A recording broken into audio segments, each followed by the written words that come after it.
Migepe mopogore ma ok mag piny owacho tiego ruodhi kod jolupgi e kaunti ma Homa Bay e weche mag lope kaka achiel kuom yor mar duoko chien ywaruok mag lope e kor gwenge. Migepego ne obedo gi romo gi ruodhi te kod jolupgi mawuok e kar chung' od bura ma Ndhiwa, kama ne gimiyogi tiegruok e wi kaka ginyalo konyo e tieko ywaruok mag lope. Kaluwore ni Ndhiwa en achiel kuom gwenge mani kod buche mathoth ma otenore gi weche mag laro lope.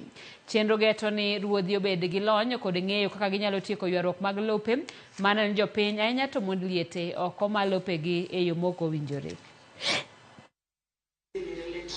And then we have the senior chiefs. Sorry? Kisii County.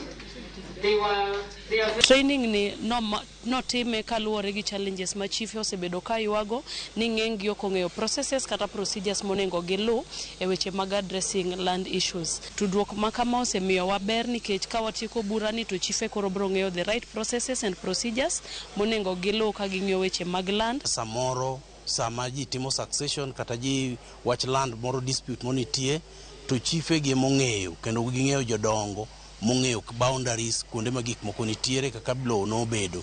Emomiyo ne wadwani mondo wakelgi on board wati kodgi yo maber. A number of members of our community conduct land transactions by mere agreement only.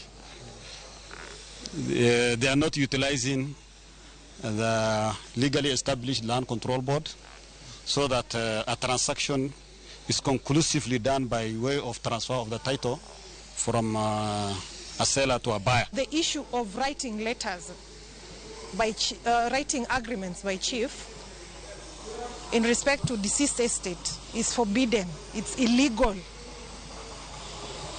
Advocates also are not supposed to write such agreements because until someone succeeds a property, you cannot engage in any transaction in relation to that deceased property. So advocates and chiefs have been requested to desist from doing such agreements, which are usually subject to disputes in